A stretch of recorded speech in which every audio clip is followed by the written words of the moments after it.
WWE کی updates کے ساتھ آج کی ویڈیو میں بہت ہی زیادہ جانکاری چھپی ہوئی ہے اور کچھ پرانی یادیں بھی تازہ ہو رہی ہیں اور کچھ نئے WWE کے رومانس بھی دیکھنے کو ملیں گے اور کچھ سپر سٹارز کے نام بھی چینج ہو رہے ہیں اور کئیوں کے ڈیورس کے بعد دوبارہ شادیاں، بہت کچھ ہے آج کی اس ویڈیو میں، تو بنے رہیے ہمارے اس چینل سلطان آف ریسل کے ساتھ اور ویڈیو کو لائک اینڈ شیئر کر دیں۔ WWE نے ایک دلچسپ تبدیلی کے بظاہر گیمک ناموں سے یا یوں کہہ لیں کہ فضول ناموں سے چھٹکارا حاصل کرنے کا انتخاب کیا ہے۔ کمپنی کے روسٹر پیج کی بنیاد پر سیتھ رولنز کے نام سے فریکن حصہ ہٹا دیا گیا ہے۔ اس کا مطلب ریسلمینیا 41 میں CM پنک اور رومن رینز کے خلاف ان کے ممکنہ ٹرپل تھریٹ میچ میں سے پہلے دی ویژنری کے کردار کے لیے زیادہ دلچسپ ہو سکتا ہے۔ WWE نے اسی طرح ڈومینک مسٹیریو کے نام سے ڈرٹی اور برانسن ریڈ کے نام سے بگ ہٹا دیا گیا ہے۔ جیسے برانسن ریڈ کا پہلے نام تھا بگ برانسن ریڈ اور بگ کو ہٹا کے صرف برانسن ریڈ رکھ دیا گیا ہے اور ڈرٹی ڈومینک مسٹیریو کے بجائے ڈرٹی ہٹا کے ڈومینک مسٹیریو رکھ دیا گیا ہے۔ مجھے ایک بہت دلچسپ تبدیلی دیکھنے کو مل رہی ہے جس میں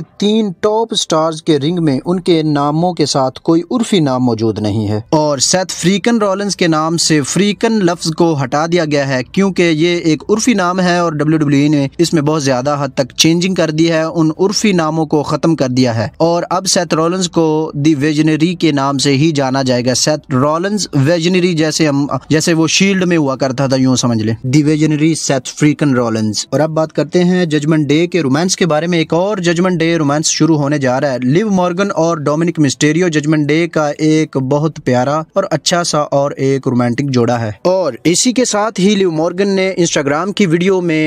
کارلیٹو سے پوچھا کہ تمہاری نظر میں سب سے زیادہ ہاٹ اینڈ سپائسی کون ہے، تو کارلیٹو نے یہی جواب دیا کہ میری نظر میں سب سے زیادہ ہاٹ اینڈ سپائسی راکھیل روڈرگز ہے۔ WWE کے تجربہ کار نے انکشاف کیا ہے کہ کارلیٹو کو ججمنٹ ڈے کے ساتھی راکھیل روڈرگز پر کرش ہے اور اب یہ جاننا بہت زیادہ دلچسپ ہوگا کہ کیا یہ کہانی کا حصہ بن جاتا ہے کہ خاص طور پر لیو مورگن کے اس دعوے کے ساتھ کہ وہ جانتی تھی کہ کارلیٹو کو ان کی ٹیگ ٹیم پارٹنر پر کرش ہے۔ اور اب چلتے ہیں سیتھ رولنز کی طرف کہ سیتھ رولنز نے شیلڈ کے دوبارہ واپس آنے پر کیا اپڈیٹس دیں۔ اپنے بھائیوں سے غداری کرنے کے ایک دہائی سے زیادہ عرصے کے بعد سیتھ رولنز شیلڈ سے بچ نہیں سکتے۔ WFAN کے ساتھ ایک انٹرویو کے دوران ان سے پوچھا گیا کہ کیا ہاؤنڈز آف جسٹس ریسلمینیا 41 میں دوبارہ متحد ہوں گے۔ دی ویژنری نے ذکر کیا کہ جان موکسلی جو کہ پہلے ڈین ایمبروز تھے، انہوں نے آل ایلیٹ ریسلنگ کے ساتھ معاہدہ کیا ہے جو کہ اس اپریل میں ختم ہو جائے گا اور سیتھ رولنز نے کہا کہ وہ اور رومن رینز ریٹائر ہونے تک ہمیشہ ایک دوسرے کے راستے سے گزرتے رہیں گے۔ انہوں نے OTC کے ساتھ کچھ بھی ختم نہیں کیا، یہاں تک کہ ریسلمینیا 41 کے لیے بھی۔ اور سیتھ رولنز نے کہا میرا مطلب ہے دیکھو ہمارا ایک لڑکا دوسری کمپنی میں ہے تو وہ ابھی تک تو نہیں آ رہا فی الحال، اور رومن رینز اور میں زندگی بھر کے لیے یہاں ہیں، دیکھو ہمارے راستے جڑے رہیں گے، ہم یہاں اور وہاں ایک دوسرے سے ملیں گے جب تک کہ ہم دونوں ختم یا ریٹائر نہیں ہو جاتے۔ تو آپ کبھی نہیں